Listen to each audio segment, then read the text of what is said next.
हाँ दोस्तों, मैं शांतनु यश, डेल्टा रैंकर्स में आप सभी लोगों का मैं स्वागत करता हूँ।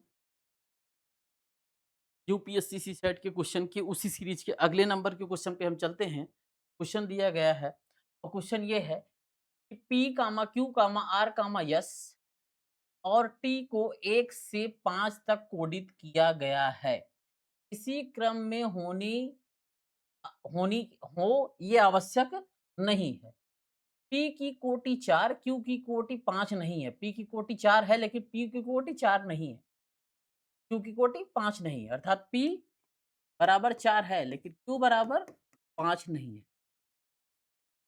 है।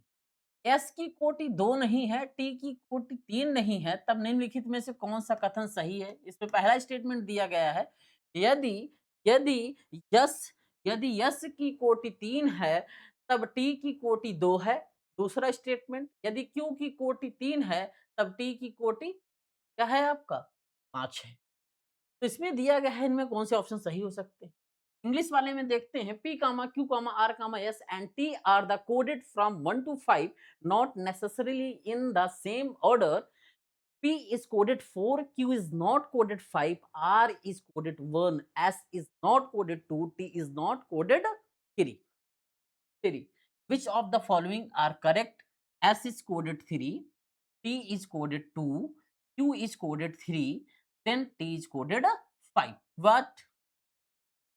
Which answer correct? Which answer correct? Which answer correct? देखते हैं। P is 4, Q is Q does not 5, R R equal to 2, S is does not 2, T does not 3. हम देखते हैं Q यहाँ पे क्या है, Q बराबर 5, S बराबर 2 और T बराबर 3 होगा। क्वेश्चन में दिया गया है। क्वेश्चन में दिया गया है। वहीं पर देखते हैं तो P बराबर 4, S बराबर 3, T बराबर 2। अब जो रिमेनिंग रिमेनिंग देखते हैं तो उसमें Q does not, remaining part जो देखते हैं उसमें हम देखते हैं कि 2 कामा 5 बच रहा है और क्यू जो डज नॉट 5 के बराबर है। देखो क्वेश्चन में ऑलरेडी मेंशन क्यू, लेकिन 2 के तो बराबर है ना। अब अकॉर्डिंग टू फर्स्ट स्टेटमेंट के अकॉर्डिंग चलते हैं, Q comma S comma T does not 5 comma 2 comma 3, अर्थात क्यू बराबर 2, 3 बराबर 2, टी बराबर 2, देन एस बराबर क्या होगा? लेंगे 3। जैसे यस बराबर 3 होगा, तो रिमेनिंग पार्ट जो शेष बचा भाग होगा 5 और 2, तो वो क्यू और टी के बराबर होगा। यहाँ पे क्यू और टी क्या दिया गया है? वो 5, क्यू जो है 5 के बराबर नहीं होगा, ऑलरेडी मेंशन है क्यू डज नॉट 5, तो अर्थात क्यू बराबर 2 हो गया। देन टी इक्वल टू 5, क्योंकि पहला, अब इस प्रकार से पहला स्टेटमेंट क्या होगा? वो गलत हो जाएगा। वहीं पर सेकंड स्टेटमेंट को अगर हम फॉलो करें, कह रहा है Q इक्वल टू 3 और T इक्वल टू 5, तो अगर Q इक्वल टू 3 हम ले लें तो रिमेनिंग पार्ट क्या बचेगा? 2 कामा 5 और S कामा T के इक्वल टू होगा।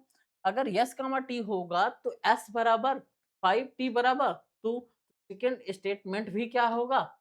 इनकरेक्ट होगा। और जब सेकंड स्टेटमेंट इनकरेक्ट होगा, इसका मतलब क्या है? इसका मतलब ये है कि दोनों स्टेटमेंट गलत, neither one neither two. Option is correct, option D is correct. Thank you.